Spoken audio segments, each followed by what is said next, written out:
दुनिया के मुख्तलिफ ममालिक का जायजा लिया जाए तो दुनिया के मुख्तलिफ ममालिक की वबा पर काबू पाने के लिए लॉकडाउन समेत मुख्तलिफ स्ट्रैटेजीज रही हैं। पहली हिकमत अमली चीन, न्यूजीलैंड और अर्जेंटीना जैसे ममालिक की रही है, जिन्होंने वबा सामने आने के फौरी बाद मुल्क में सख्त लॉकडाउन किया और वबा पर काबू पाया। मगर पाकिस्तान इस हिकमत अमली पर अमल दरामद नहीं कर सका और इसमें नाकाम हो गया।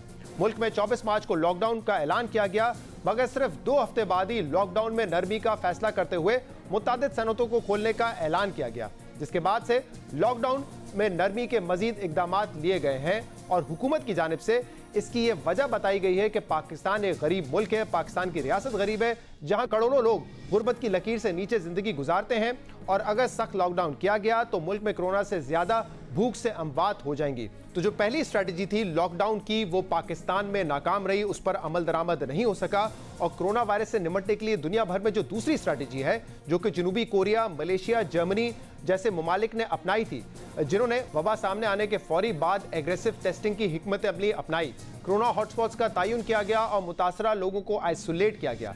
मगर पाकिस्तान इस स्ट्रैटेजी में भी पीछे रहा। टेस्टिंग, ट्रेसिंग और क्वारंटीन की हिकमत अमली अपनाने में पाकिस्तान दूसरे ममालिक से पीछे रहा।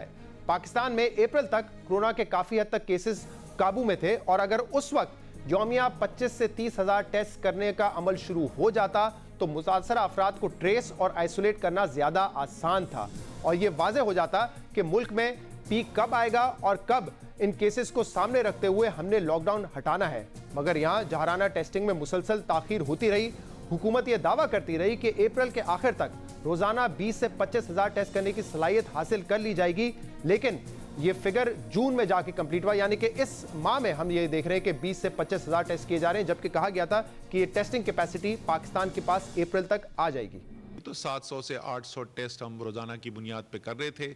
पिछले चंद दिन में देखें तो वो 2,500 और 3,000 के दरमियान है और हमने बड़ी पिछले 2 दिनों के अंदर बहुत तफसील से इसके ऊपर काम किया है और टारगेट जो है वो मुश्किल रखा है हमने, लेकिन हमारे ख्याल में वो ज़रूरी है कि ये जो टेस्ट इस वक्त तकरीबन 3,000 के करीब हम दिन में कर रहे हैं, इसको अप्रैल के आखिर तक बढ़ा के तकरीबन 20 से 25 हज़ार टेस्ट तक पहुँचाया जाए। दुनिया में वो ममालिक जिन्होंने कामयाबी के साथ टेस्टिंग की, ट्रेसिंग की और आइसोलेशन की, उन्होंने अपनी टेस्टिंग को उस वक्त बढ़ाया था जब वहाँ पे लॉकडाउन था। हमने लॉकडाउन ख़त्म करने के बाद जब दोबारा मार्केट्स खोली हैं, दोबारा कारोबार को खोला है, तो उस वक्त हमने अपनी टेस्टिंग कैपेसिटी को बढ़ाया है। अगर पहले बढ़ाया होता तो शायद फैसले भी उसी हिसाब से किए जाते। जो तीसरी स्ट्रैटेजी दुनिया भर में देखी गई है वो ये है कि SOPs की अमल दरामद हो।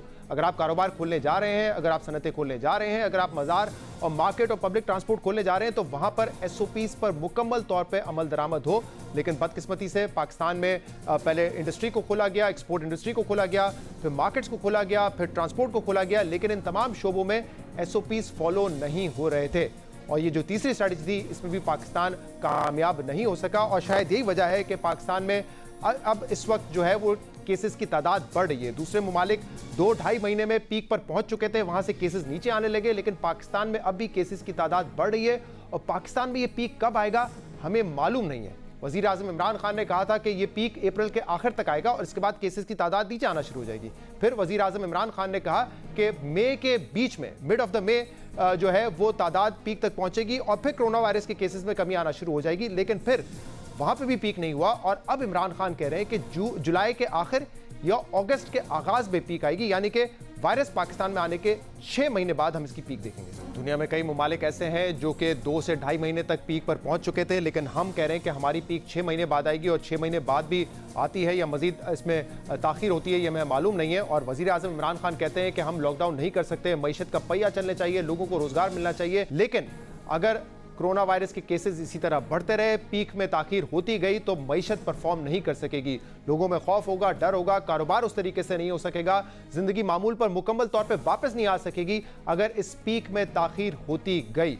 इसीलिए अगर मईशत को चलाना है तो जल्द से जल्द उस पीक तक पहुंचना है, जिसके लिए हिकमत अमली लेनी पड़ेगी। हमने आपको बताया कि टर्की की इसकी एक मिसाल हमारे सामने मौजूद है। टर्की में उन्होंने जब कारोबार खोला तो मुकम्मल तौर पे SOPs पर अमल दरामद हुआ। उन्होंने कहा कि जो बच्चे हैं, जो बूढ़े हैं, वो घर से नहीं निकलेंगे, जो नौजवान हैं वो कारोबार पर जा सकते हैं, काम कर सकते हैं, उनको इजाज़त थी, लेकिन जो आम तातील के दिन थे उस पर मुकम्मल कर्फ्यू लगाया गया। एक मुख्तलिफ स्ट्रैटेजी थी, टर्की के लिए काम किया और अब उनका कर्व जो है वो फ्लैट होकर नीचे की तरफ आ रहे केसेस। इसी तरह मलेशिया ने टेस्टिंग की और ट्रेसिंग की जो कैपेसिटी है उसको बहुत तेज़ी से बढ़ाया और इसके बाद लोगों को ट्रेस करके आइसोलेट किया। या तो ये करना पड़ेगा पाकिस्तान को या मुख्तलिफ स्ट्रैटेजी अपनानी पड़ेगी ताकि ये केसेस में कमी आना शुरू हो जाए।